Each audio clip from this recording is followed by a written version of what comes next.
सभी छोटे बड़े श्रोताओं को सुनीता भटनागर का प्यार भरा नमस्कार। ऑडियो स्टोरीज के हमारे चैनल कहानी जगत में आप सभी का स्वागत है। हिंदी कहानियों की श्रृंखला में आइए आज सुनते हैं सिनी वाली जी द्वारा रचित कहानी पेंडुलम। ये शाम धुंधली है मेरी जिंदगी की तरह। सोचती हूँ अगर जिंदगी मुझसे कभी ये सवाल कर बैठे कि मैंने उसे दिया क्या, तो मैं क्या जवाब दूंगी। इसी जवाब को खोजती तो मैं कब से चल रही हूँ, पर हर कदम हर कोशिश के साथ जिंदगी उलझती ही चली जाती है। सब कुछ पा लेना चाहती थी, मगर क्या मिला है अब तक। न चाहते हुए भी मैं अपने आप में उलझती जा रही हूँ। और इधर मेरा घर, कुछ दिनों से देख रही हूँ भव्या का मन पढ़ाई में नहीं लग रहा है, चुप सी रहती है। कई बार उससे पूछा स्कूल में कुछ हुआ है, कोई दिक्कत तो नहीं है, कुछ नहीं बताती। थोड़ी देर खाली खाली आंखों से मुझे देखती है और कभी कभी मुझे कस कर पकड़ लेती है। मैंने उसके दोस्तों से भी बात की पर कोई कारण समझ में नहीं आया। शायद हार्मोनल चेंज भी इसका कारण हो सकता है, या फिर शिशिर से इस बारे में बात करूं पर वह तो टूर पर गया है। उसे अभी 2-3 दिन और लग जाएंगे। 2-3 दिन लगे या 2-3 हफ्ते, कोई विशेष फर्क तो नहीं पड़ता मुझे। हाँ, और शांति ही लगती है। ये घर और भव्या उसका इंतजार करते हूँ, पर मैं पता नहीं। सोचती हूँ पता नहीं कहना मेरे लिए अब आसान हो गया है, पर इसे आसान बनाने में कितना समय लगा है। वह मैं ही थी जो किसी पार्क में, किसी मंदिर में घूरती आंखों के बीच घंटों शिशिर का इंतजार किया करती थी। उन आंखों के बीच शिशिर की आंखें ढूंढा करती। उसे देखते ही मैं भूल जाती कि मेरे आसपास कितने लोग हैं। मैं दौड़कर उससे लिपट जाती। मेरे लिए उसकी आंखों में चमकीली रोशनी होती, होंठों पर मिठास और साथ में उसकी ढेर सारी कविताएं। वो मुझे सुनाता जाता, अपलक मैं उसे देखती रहती।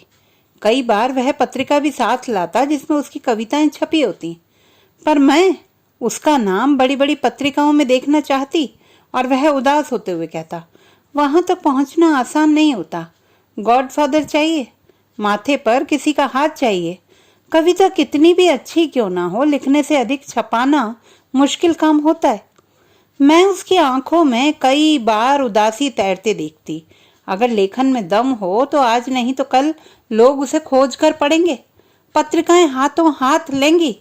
मैं बोलती, पर वह चुपचाप मुझे देखता रहता। काश कि ऐसा होगा, जरूर होगा। और काश कि तुम यूं ही उस समय मेरे साथ रहो। पर तब तक उसने मेरी हथेली अपनी हथेली में लेते हुए कहा, अगर मैं ये कहूं कि मैं ऐसे ही लिखता रहूं और तुम जीवन भर यूं ही मेरे साथ रहो, मेरी पहली पाठक, मेरी गाइड, या यूं कहूं कि मेरी सब कुछ बनकर। उसकी आवाज हवा में तैरती रही और मेरी शाम सिंदूरी होती रही और वह सिंदूर बिखरता रहा मुझ पर। सपनों का सच होना मैं देख रही थी। डोरबेल बजी, घड़ी की ओर नजर गई, देखा तो 2 बज गए थे। लगता है भव्या स्कूल से आ गई। मैं अपनी यादों और आदि लिखी कहानी को समेटने लगी कि अधूरी कहानी ने पूछा, मुझे कब पूरा करोगी? अब शायद रात में ही। भव्या को तो फिर भी समझाकर समय निकाल सकती हूँ, पर कितनी जिम्मेदारियों को समझाया जाए। आज शाम कुछ लोग घर पर आ रहे हैं, समय तो देना ही होगा। कल सुबह सुबह शिशिर भी आ जाएगा, फिर कहाँ मिल पाएगा वक्त। अधूरी कहानी मुझे देखती रहेगी और मैं जिम्मेदारियों की चक्की में पीसती हुई उसे। शिशिर मेरे जीवन में आया तो मेरी जिंदगी ही बदल गई। सब कुछ खिला खिला खुशबू में भीगा भीगा था। हर वक्त मैं, वह और उसकी कविता होती। कभी कभी उसकी अधूरी लाइन मैं भी पूरी कर देती। मैं जीवन का संगीत सुन रही थी, महसूस करने लगी थी कि वह मुझ पर आश्रित रहने लगा है और अपनी खुशियों के लिए मैं उस पर अब मेरे जीवन में उसका होना किसी तूफान से कम नहीं है। और हर वक्त किसी सूखे पत्ते की तरह मैं कांपती रहती हूँ। मेरे जीवन से सुगंध उड़ चुकी है और सूखे फूल की तरह मैं बिखर रही हूँ। ओह, फिर मन कहाँ भागने लगा। भव्या स्कूल से थकी आई है और भव्या चुपचाप टीवी देख रही है। अपनी उम्र से कुछ अधिक ही बड़ी हो गई है ये। शरारतें नहीं करती, इस उम्र की नादानियां नहीं दिखती। चुप होती जा रही है दिन ब दिन। जब भी मेरे और शिशिर के बीच झड़प होती है, कभी कभी वह भी सामने होती है, हालांकि हर बार मैं चाहती हूँ कि हम ऐसा कुछ भी उसके सामने नहीं करें जिससे उस पर कुछ गलत असर हो, पर सिर्फ मेरे चाहने से तो सब कुछ नहीं होता। पर आगे से बिल्कुल नहीं, मैं ही चुप रह जाऊंगी। बहुत कुछ सहना पड़ता है, ऐसे ही घर की छत और उसके नीचे संसार नहीं बसता। ओह, फिर दूध उबल कर गिर गया, मेरी ही तरह। रात के 9 बज गए। गेस्ट अभी अभी गए हैं। सुबह स्कूल की तैयारी भी करनी है और भव्या को भी थोड़ा समय देना है। क्वालिटी टाइम चाहिए बच्चों को। सही है, बच्चे शोपीस तो नहीं है कि बस खिला पिला दो और झाड़ पोंछ कर घर में सजा दो। उसकी भी भावनाएं हैं, अपनी उलझने हैं। मैं नहीं समझूंगी, टाइम नहीं दूंगी तो और घर में कौन? शिशिर को तो गोष्ठियों से टाइम ही नहीं मिलता। घर आता है, थकान उतारता है, फिर अगली मंजिल की ओर बढ़ जाता है। घर में उनके साथ कौन कौन रहता है शायद उसे पता भी हो या ना हो। परिवार की आर्थिक जरूरतों के अलावा भावनात्मक जरूरतें भी तो होती हैं। कवि है पर भावना नहीं समझ पाता। भव्य के पिछले टेस्ट का जो रिजल्ट आया था, संयोग से वह घर पर ही था और उसकी नजर पड़ गई थी रिपोर्ट कार्ड पर। भव्या पर कम, मुझ पर तो बरस ही पड़ा था। क्या करती हो दिन भर? घर और बेटी संभल नहीं रही, पर साहित्यकार बनने से तुम्हें फुर्सत कहाँ है? लगा जैसे तीर कलेजे में आकर चुभ गया। साहित्यकार शब्द मेरे लिए नहीं, तुम्हारे लिए बना है। मैं तो... वो रिपोर्ट कार्ड फेंक कर चिल्ला उठा। तुमने कोई कसर तो छोड़ी नहीं। उस दिन हंस हंस कर जो उससे बात कर रही थी, उसके कुछ दिन बाद ही तो तुमसे उसने फोन करके कहानी मांगी थी। मैं क्या नहीं समझता कि तुम औरत होकर अपना उपयोग करना अच्छी तरह जानती हो? तुम जैसों के लिए ये कहना बड़ी बात नहीं है कि औरत के लिए आगे बढ़ना आसान होता है। औरत के लिए औरत होना उसकी सबसे बड़ी समस्या भी है। तो ये क्यों नहीं दिखता? आदमी जो देखना चाहता है उसे वही दिखता है। पर मैं जवाब देकर बात बढ़ाना नहीं चाहती थी, बस इतना ही कहा, क्या तुम संपादक से नहीं मिलते?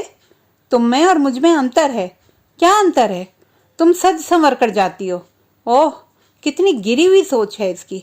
जवाब तो था मेरे पास, पर झगड़ा और बढ़ जाता अगर मेरी नजर पर्दे के पीछे खड़ी भव्या पर नहीं पड़ती। उसका डरा सहमा चेहरा देखकर मैं चुप हो गई और वहां से आंसू पोंछते हुए हट गई। रात के 11 बज गए। भव्या सो गई। मैं इतनी थक गई कि अब कहानी पूरी करने की हिम्मत नहीं बची। फिर अधूरी कहानी मुझे देख रही थी। कल तक मुझे उसे भेजना है। कई बार मैं वक्त ले चुकी, पर कहानी पूरी ही नहीं हो पाती।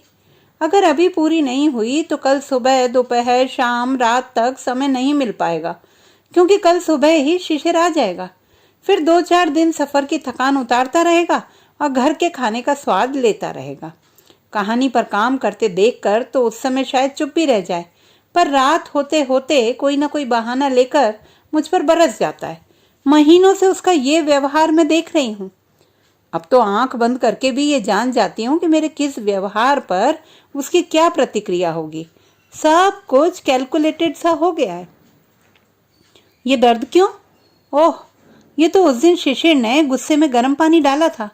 उसके बाद हाथ में फफोले पड़े थे। अभी तक पूरा सूखा नहीं है।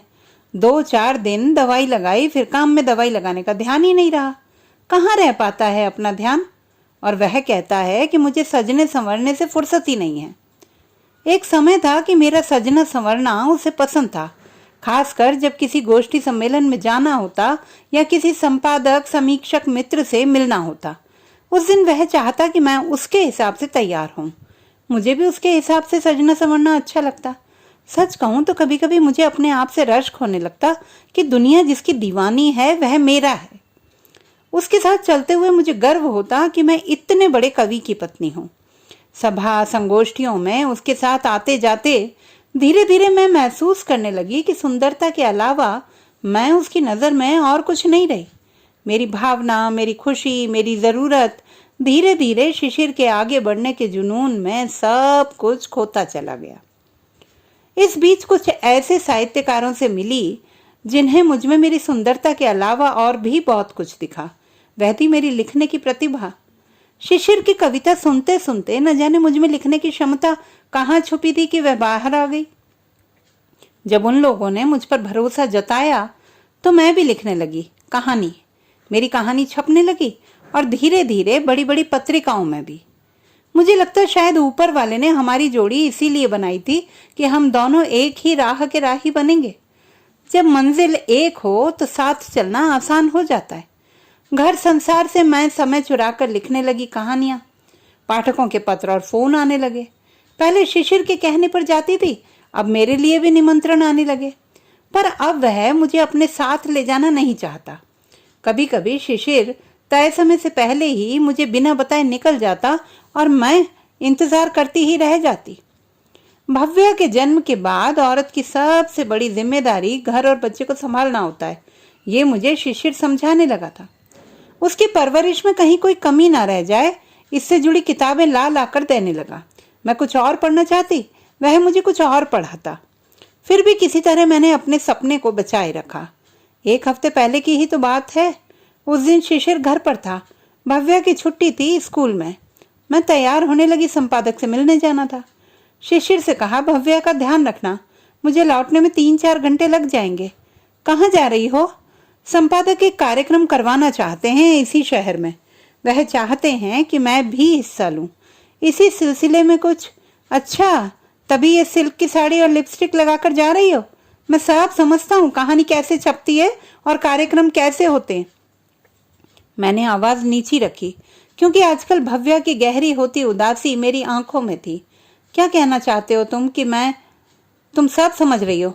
उस दिन जब तुम मेरे साथ गई थी तो वह तुम्हें अपने केबिन में लेकर क्यों गया था? क्या मेरे सामने बात नहीं हो सकती थी?